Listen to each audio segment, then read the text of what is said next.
बच्चों को याद कर रहा था। बहुत मारे हैं सब। और मुझे कल लगा, मैंने सीए के प्रोटेस्ट को भी फेस किया है बहराइच में, लेकिन भीड़ में किस तरीके से लोग घेर करके मारते हैं ये मैंने कल की रिपोर्टिंग में देखा है। समर्थ जी,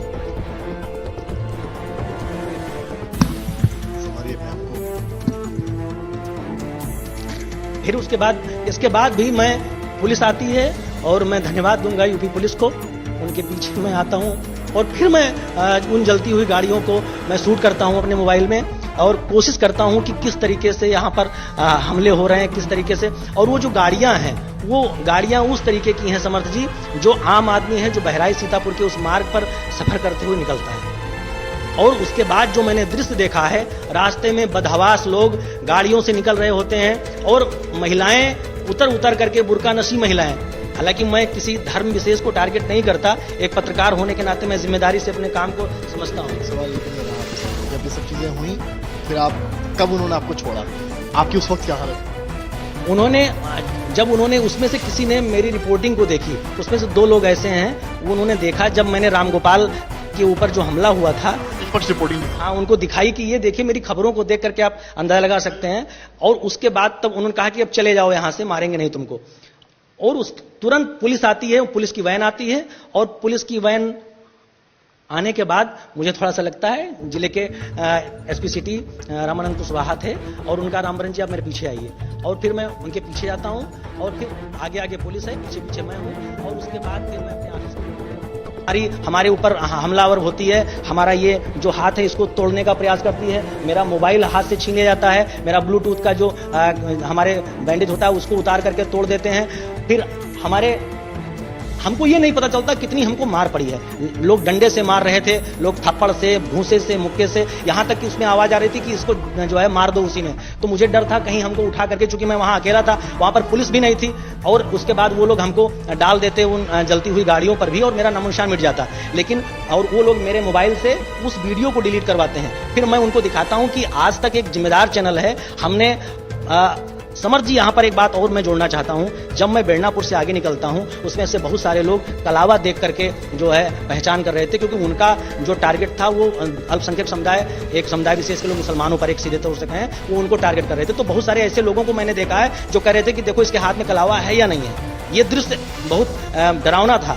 मैंने ये दिखा करके अपने बचाव के लिए क्या किया जिस पति घटना? उस वक्त हमने दिखाया, जब वो लोग कह रहे थे कि देखो इसके हाथ में कलावा है, इत्तेफाक से मैं हिंदू कम्युनिटी से आता हूं तो मैंने कलावा भी दिखाया, क्योंकि वही एक बचने का मेरा कारण था कि जिससे मैं बच सकता था, क्योंकि मेरी प्रायोरिटी में, मेरी सिक्योरिटी में वो कलावा ही था, क्योंकि वो लोग कह रहे थे कलावा इसके हाथ में है या नहीं है।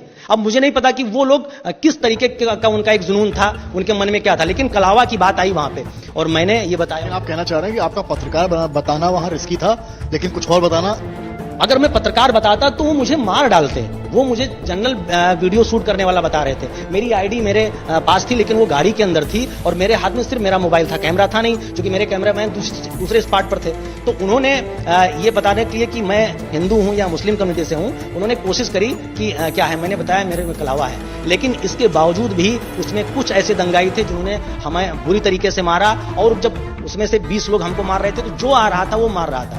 और मैं कैसे बचा हूं और मैं ईश्वर जानता है। फिर तब तक फोर्स आती है। अमर जी, जब ये हो रहा था, आप पर हमला हुआ, आपके दिमाग में क्योंकि शुरुआत से आप हिंसा देख रहे थे, तो दिमाग में होता है, एक साइकोलॉजिकली चीजें होती हैं कि कुछ बुरा हो जाएगा। आपके दिमाग में उस वक्त क्या चल रहा था जब आप पर हमला होना शुरू हुआ और आपके कहने के बाद भी लोग नहीं रुके? जब मैंने देखा कि इस तरीके से है, तो उसमें से कुछ लोग कहते हैं पत्रकार है, तो पत्रकार की जब बात आई तो मुझे लगा कहीं इन लोगों को ये नहीं लग रहा हो कि हम इनके अगेंस्ट रिपोर्टिंग कर रहे हैं। तो फिर मैंने उनको वो खबरें भी दिखाने की, हमें मेरा मोबाइल दो, हम आपको खबरें अपनी पढ़ा रहे हैं, निष्पक्षता से जो है हम काम कर रहे हैं, मतलब जो भी तरीका हो सकता था अपने आप को सेव करने का उस दौरान। क्योंकि जहन में क्या आ रहा था? मेरा सवाल आपसे यही है कि जब वो हमला कर रहे हैं आप पर, आपको नहीं पता कहाँ कहाँ चोट लग रही, कहाँ कहाँ मार रहे हैं, क्या जहन में परिवार दिमाग में आ रहा था, भगवान दिमाग में आ रहे थे, क्या आ रहा था उसमें? समर्थ जी, मैं तो अपने परिवार को याद कर रहा था। महसी से आगे महाराजगंज में जहां आगजनी शुरू हो जाती है, शोरूम जलाया जाता है। सीए के प्रोटेस्ट को भी फेस किया है बहराइच में, लेकिन भीड़ में किस तरीके से लोग घेर करके मारते हैं ये मैंने कल की रिपोर्टिंग में देखा है। एसपी सिटी रामानंद कुशवाहा थे और उनका रामबरन जी आप मेरे पीछे आइए, और फिर मैं उनके पीछे जाता हूं और फिर आगे आगे पुलिस है, पीछे पीछे मैं हूं। चौथा स्तंभ क्या होता है? चौथा स्तंभ जो आपकी आवाज उठाए, मुद्दे उठाए, आपकी आवाज पहुंचाए, या कहीं हिंसा हो तो उसको कवर कर आप तक एक एक जानकारी पहुंचाए। लेकिन जब आघात चौथे स्तंभ पर ही हो तो आखिर क्या हो। ऐसी ही एक कहानी हुई है बहराइच में। बहराइच जिला इस वक्त हिंसा से जूझ रहा है और हमारे सहयोगी इंडिया टुडे ग्रुप में का बहराइच के रिपोर्टर रामबरन चौधरी हमारे साथ मौजूद हैं। आज तक, यूपी तक और इंडिया टुडे के लिए रिपोर्ट करते हैं। रामबरन चौधरी हिंसा, बहराइच की जो हिंसा हुई उसे कवर कर रहे थे और उस वक्त इस कदर बवाल बढ़ा कि इनको तमाम चोटें आईं और एक पत्रकार जो ग्राउंड पर अपनी ड्यूटी कर रहा था, अपना कर्तव्य निभा रहा था, उस पर ही हमला हो गया। तो आप नजर लगाइए कि भीड़ किसी की